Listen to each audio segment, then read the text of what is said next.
Hello student, नमस्कार student. मैं कपिल कुमार। मैं आपके सामने फिर उपस्थित हूँ स्टूडेंट, एक बार फिर से। कैसे हो स्टूडेंट? उम्मीद करता हूँ कि आप लोग भी ठीक ही होंगे स्टूडेंट।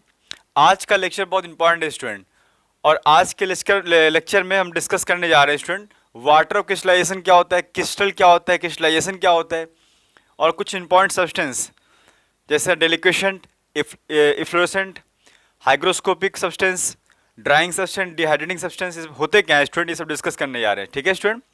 तो आप अगर मेरे चैनल पर नए हो स्टूडेंट, तो प्लीज़ चैनल को लाइक, सब्सक्राइब और शेयर करना मत भूलिएगा स्टूडेंट। ठीक है स्टूडेंट? तो चलो स्टार्ट करते हैं स्टूडेंट, बिना देर किए। सबसे पहले स्टूडेंट बात करते हैं क्रिस्टलाइजेशन की बात करते हैं। ठीक है? तो क्रिस्टलाइजेशन क्या होता है student? The process by which the crystals are separate और deposited from a hot saturated solution of a substance on cooling gently is called crystallization. Crystallization होता है क्या स्टूडेंट? जब भी कोई भी हॉट सॉल्यूशन जब होता है, ऐसे मान लो, तो सपोज करो उसमें सॉल्यूट की क्वांटिटी उसमें क्या है, बहुत डिजॉल्व है। ठीक है? तो डिजॉल्व है और हॉट सॉल्यूशन है। ठीक है? लेकिन जैसे ही आप उस सॉल्यूशन को क्या कर रहे हो, कूल कर रहे हो, स्लोली धीरे धीरे क्या कर रहे हो, कूल कर रहे हो, तो उसमें जो सॉल्यूट का जो सब्सटेंस है, सॉल्यूट वाला, ठीक है, कंपाउंड जो है, वो धीरे धीरे क्या होगा, फिर सेपरेट आउट होने लगेगा फिर। क्योंकि देखो, हॉट कंडीशन पर सॉल्यूट की क्वांटिटी क्या होती है, सॉल्यूट में ज़्यादा डिजॉल्व रहती है। लेकिन जैसे आप कूल कर रहे हो, धीरे धीरे स्लोली कूल कर रहे हो, तो जो उसमें एक्सेस सॉल्यूट जो उसमें डिजॉल्व था, वो वापस से क्या होगा, सेपरेट आउट होना स्टार्ट हो जाएगा। ठीक है? क्रिस्टल के फॉर्म में। तो इस प्रोसेस को कहते हैं क्रिस्टलाइजेशन कहते हैं। और जो सेपरेट होता है सॉल्यूट स्लोली, लेकिन हमको क्या करना पड़ेगा, कूल करना पड़ेगा। ये कंडीशन इंपॉर्टेंट याद रखना आप लोग। ठीक है? और वो जो क्रिस्टल मिलता है उसको क्रिस्टल कहते हैं, जो सब्सटेंस मिलता है। ठीक है? और वो सॉलिड फॉर्म में रहता है, क्रिस्टल है वो। ठीक है? और क्रिस्टल होता है क्या, ऐसे क्रिस्टल की प्रॉपर्टी हम यहाँ पर दिखाएं आपको। ठीक है? होमोजीनियस सॉलिड होता है। क्या होता है? होमोजीनियस सॉलिड होता है, यानी कि सारे कंपोजिशन जो होते हैं एक पैटर्न में होते हैं, एक ऑर्डरली होते हैं। ठीक है? सारे जो उसके कंपोजिशन होते हैं होमोजीनियस कंपाउंड के, ठीक है, क्रिस्टल के, और अरेंज सिमेट्रिकली और सिमेट्रिकली अरेंज रहता है, यानी कि हर जो एलिमेंट है, ठीक है, कोई भी क्रिस्टल होता है तो वो क्या होता है, होमोजीनियस क्रिस्टल होता है, होमोजीनियस सब्सटेंस होता है, क्योंकि उसमें सारे कंपोजिशन जो होते हैं उसके सारे एटम मॉलिक्यूल क्या होते हैं, एक फिक्स पोजीशन पर रहते हैं, एक डिफिनिट ज्योमेट्री बनाते हैं। ठीक है स्टूडेंट? तो इसके बाद क्या है student, crystals are bounded by plane surface. Crystal जो होते हैं वो प्लेन सरफेस से बाउंड रहते हैं। अच्छा, और भी समझ लो एक पॉइंट, क्रिस्टल को जब आप ब्रेक करोगे तो उसमें स्मूथ सरफेस निकलता है, ठीक है, उसके अंदर से, है ना, आप देखियो, नोटिस किए होगे। और उसके बाद क्या है, meeting at the sharp edge at a definite angle, और हमेशा उनके एड्ज क्या होते हैं, शार्प रहते हैं। ठीक है? एक शार्पनेस रहता है उनमें। ठीक है? और to another and the have a regular definite shape, और उनका रेगुलर डेफिनेट शेप होता है। आप आगे पढ़ोगे 11 12 क्लास में पढ़ोगे, सॉलिड स्टेट एक चैप्टर है, उसमें आप ये सब पढ़ोगे, क्रिस्टल के बारे में मेनली वो चैप्टर है। ठीक है? और कितने तरह के क्रिस्टल्स होते हैं सब कुछ डिस्कस किया जाता है, लेकिन यहाँ पर कुछ हम दिखाएं कि कितने तरह के होते हैं। क्यूबिक शेप क्या होता है क्रिस्टल का, ये सब शेप्स हैं अलग अलग। ठीक है? Cubic, rhombic, tetragonal, monoclinic, triclinic, hexagonal, ये सब क्या होते हैं, शेप होते हैं क्रिस्टल के, डिफरेंट डिफरेंट, और इनका एंगल अलग अलग होता है। ठीक है? और इनका साइड्स का लेंथ भी अलग अलग होता है। ठीक है? तो उसके हिसाब से ये सब अलग अलग क्या है, डिफरेंट क्या है, शेप है क्रिस्टल के। ठीक है? इसके बाद क्या है student, water of crystallization. Water of crystallization क्या है student, the fix number of water molecules which enter into the loose combination with the substance when the substance crystallize from its hot saturated solution।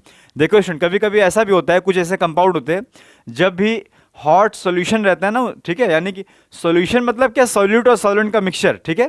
Solute और solvent एक साथ रहते हैं, उसको बोलते हैं सॉल्यूशन कहते हैं।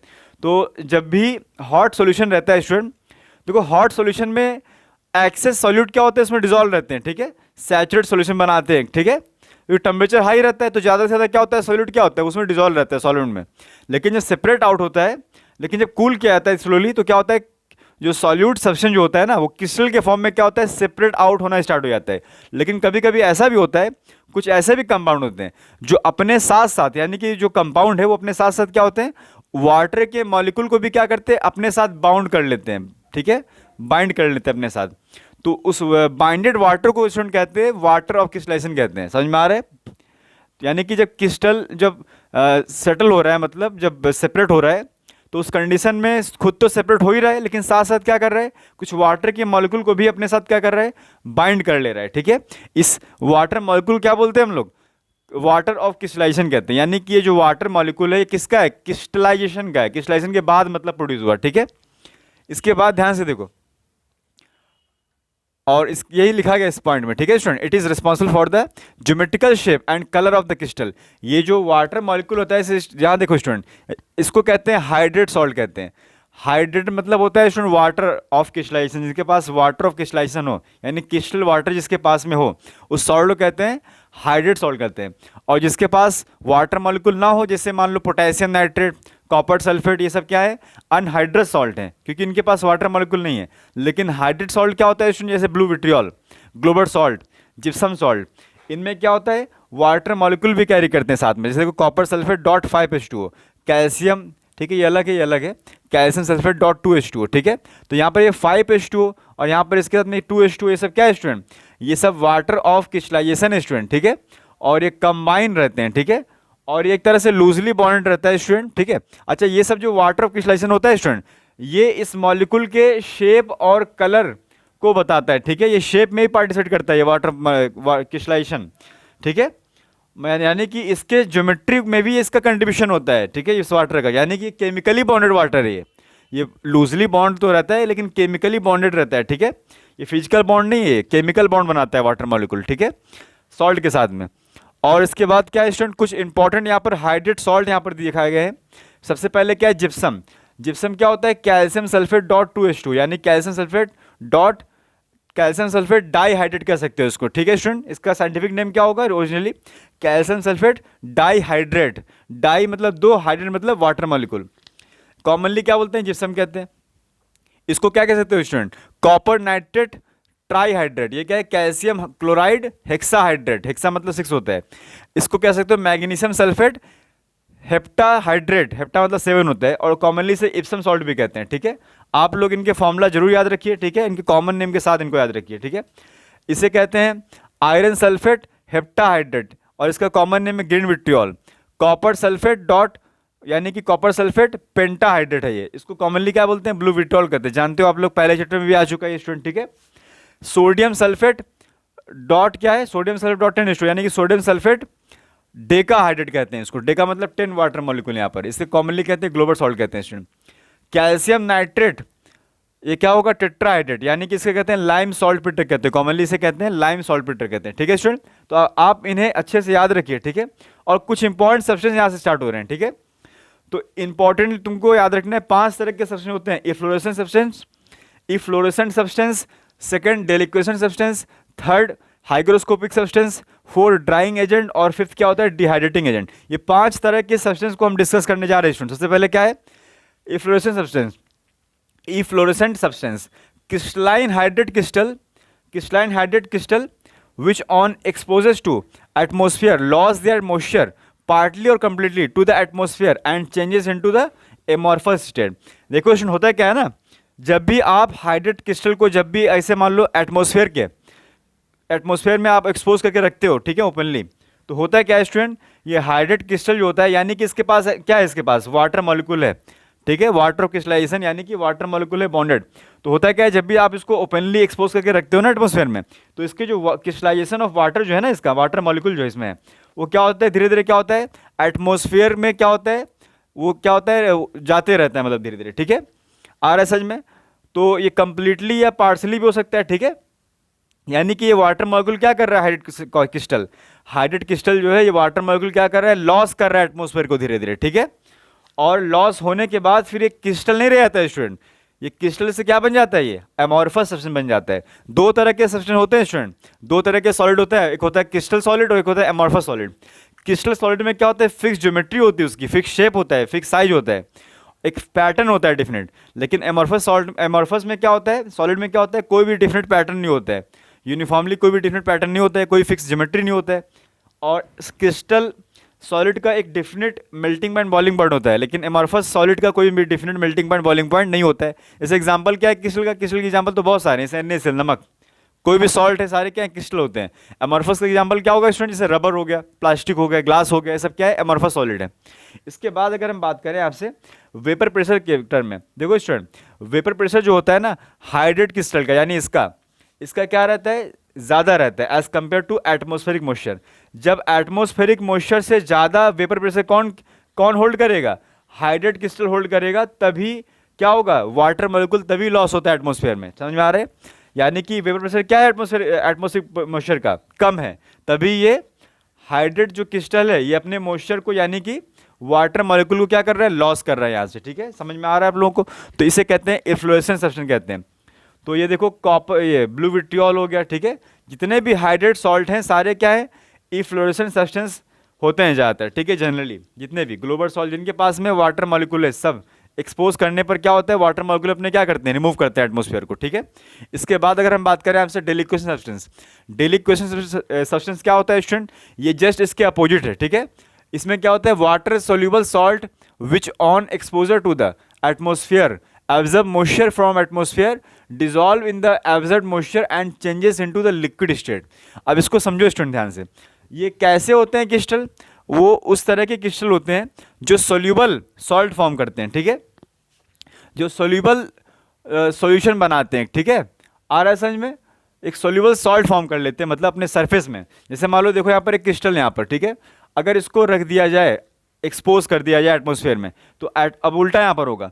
ये हाइड्रेट सॉल्ट नहीं है स्टूडेंट, ये हाइड्रेट क्रिस्टल नहीं है, ये क्या है, नॉर्मल क्रिस्टल है। ठीक है, तो जब भी इसको एक्सपोज करके रखा जाता है एटमॉस्फेयर में, तो ये एटमॉस्फेयर में जो भी क्या होता है, मॉइस्चर होता है, तो उसको क्या करता है, ये एब्जॉर्ब करते रहता है धीरे धीरे। ठीक है, और एब्जॉर्ब करने से क्या होता है स्टूडेंट, इसका सरफेस क्या होता है, धीरे धीरे वाटर मॉइस्चर को जब एब्जॉर्ब करता है, तो सरफेस में जो भी पार्टिकल सब्सटेंस होते हैं, सरफेस वाले जो भी क्रिस्टल पार्टिकल हैं, वो एब्जॉर्ब्ड मॉइस्चर में क्या होते हैं, डिसॉल्व हो जाते हैं, और सरफेस में एक सॉल्यूशन जैसा बन जाता है।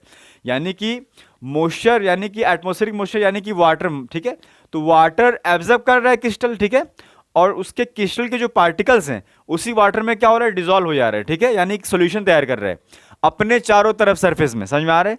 यानी कि पहले सॉलिड था पहले, और जब वाटर मॉइस्चर को एब्जॉर्ब किया तो एक सॉल्यूशन बना दिया, और क्या होता है, सॉल्यूशन लिक्विड फॉर्म में रहता है। यानी कि इसमें स्टेट क्या होता है, चेंज होता है धीरे धीरे। ठीक है, यानी कि अगर आप इस तरह के डेलिक्वेशन सब्सटेंस को अगर रखोगे, अगर मान लो ड्राई, तो कुछ देर के बाद क्या होगा, ये गीला हो जाएगा पूरा। ठीक है, क्या हो जाएगा पूरा, वो पूरा गीला हो जाता है। ठीक है, मॉइस्चर उसमें आ जाता है, वेट हो जाता है। आ रहा है समझ में, वेटिंग प्रॉपर्टी शो करता है मतलब। अब इसके बाद ध्यान से देखो, वेपर प्रेशर क्या होना चाहिए इसके लिए, डेलिक्वेशन सब्सटेंस का क्या होना चाहिए, वेपर प्रेशर कम होना चाहिए as compare to atmospheric moisture.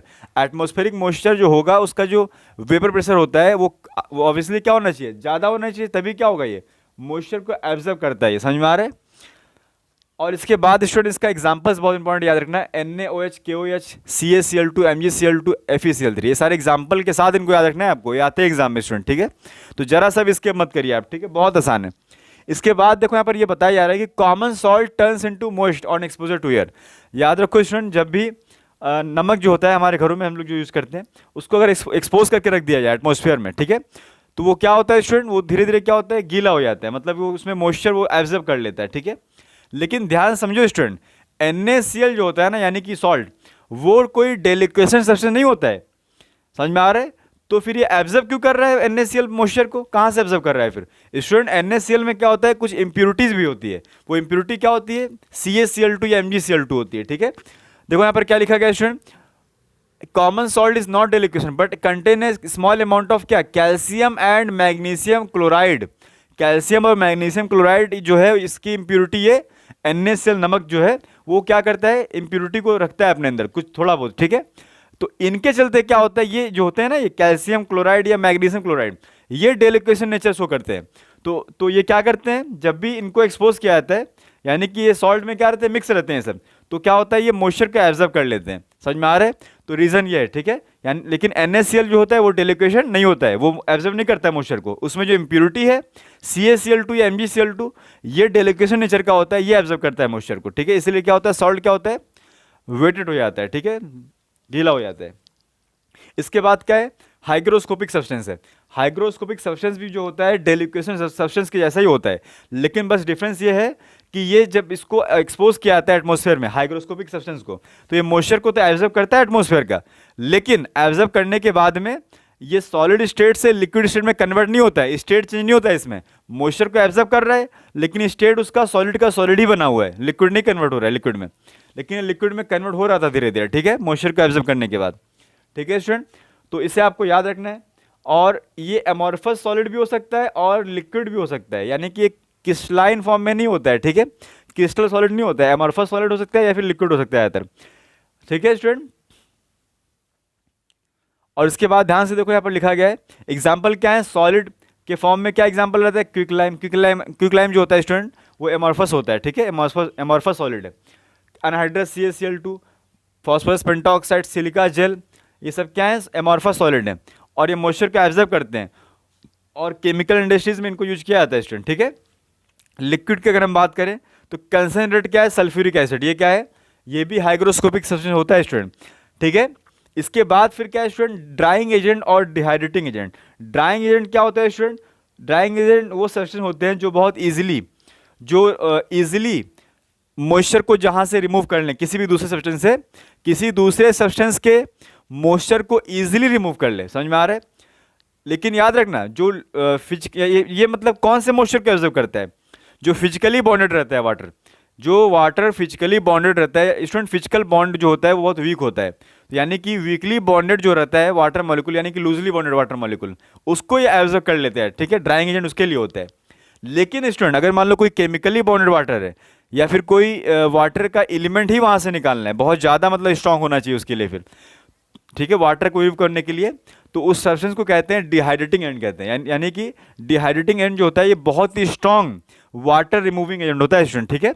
ये अगर वाटर होता है तो केमिकली बॉन्डेड तो उसको एब्जॉर्ब कर ही लेता है, लेकिन अगर मान लो हाइड्रोजन ऑक्सीजन, वाटर किससे मिलकर बना होता है, हाइड्रोजन और ऑक्सीजन से मिलकर बना होता है, तो कहीं भी उस कंपाउंड में अगर इसको किसको, डिहाइड्रेटिंग एजेंट को, वाटर मॉलिक्यूल अगर दिख गया मान लो, यानी कि हाइड्रोजन ऑक्सीजन दिख गया, तो वहां से हाइड्रोजन और ऑक्सीजन क्या करता है, एब्जॉर्ब कर लेता है और तुरंत क्या बना देता है, H2O बना देता है, ठीक है। क्योंकि H2O में हाइड्रोजन और ऑक्सीजन के ही तो एलिमेंट है, तो जहां पर भी जिस कंपाउंड में हाइड्रोजन ऑक्सीजन इसको दिखता है, इतनी स्ट्रॉन्ग एफिनिटी होती है ना डिहाइड्रेटिंग एजेंट की, ये वहां से हाइड्रोजन ऑक्सीजन मॉलिक्यूल को एलिमेंट को क्या करता है, हाइड्रोजन ऑक्सीजन के एलिमेंट को क्या करता है, एब्जॉर्ब करके वाटर मॉलिक्यूल बना देता है, ठीक है। तो देखो यहाँ पर लिखा गया है remove chemically combined water of elements और elements of water from compounds, चाहे केमिकली कंबाइंड वाटर हो या फिर एलिमेंट्स ऑफ वाटर हो, तो उसको भी क्या करता है, ये एब्जॉर्ब कर लेता है। क्या है देखो क्या लिखा गया, due to their strong affinity for water, बहुत स्ट्रॉन्ग एफिनिटी होता है इसमें, ये स्ट्रॉन्ग होता है, यानी कि डिहाइड्रेटिंग एजेंट क्या है, स्ट्रॉन्ग होता है। अब यहाँ ध्यान से देखो ग्लूकोज में कहीं भी आपको वाटर मॉलिक्यूल दिख रहा है, लेकिन नहीं दिख रहा है, लेकिन वाटर मॉलिक्यूल में क्या होता है, हाइड्रोजन ऑक्सीजन के एलिमेंट होते हैं, लेकिन यहाँ पर देखो हाइड्रोजन ऑक्सीजन के एलिमेंट है, यानी कि यहाँ के सारे हाइड्रोजन ऑक्सीजन जो मॉलिक्यूल हैं ये क्या कर लेगा, ये कंसनट्रेट सल्फ्यूरिक एसिड एब्जॉर्ब कर लेगा और एब्जॉर्ब करने के बाद क्या बना देगा, 6H2 बना देगा, और यानी कि लेफ्ट रेसिड्यू क्या आ जाएगा, कार्बन, यानी कार्बन कलर क्या होता है, ब्लैक, समझ में आ रहा है। तो ये इस तरह से काम होता है। अगर यानी कि ग्लूकोज में अगर आप सल्फ्यूरिक एसिड ऐड कर दो तो ग्लूकोज का कलर क्या हो जाएगा, कलरलेस क्या होता है, ग्लूकोज तो कलरलेस होता है जनरली, ये तुरंत ब्लैक हो जाएगा, यानी कार्बन रह जाएगा और मॉइस्चर को एब्जॉर्ब कर लेगा सल्फ्यूरिक एसिड, ठीक है स्टूडेंट। तो आई होप आपको ये लेक्चर काफ़ी समझ में आया होगा स्टूडेंट, और ये हमारे नोट्स को स्टूडेंट काफ़ी मेंटेन करिए आप, ठीक है, आप लिख लीजिए आप, ठीक है, एक जगह, ठीक है स्टूडेंट, और स्टार्टिंग से लास्ट तक आप सारे लेक्चर को देखिए स्टूडेंट, तभी आपको सारे कैसे समझ में आएंगे। तो स्टूडेंट फिर से मैं मिलता हूँ नेक्स्ट लेक्चर में, तब तक आप अपना ख्याल रखिए स्टूडेंट, थैंक यू।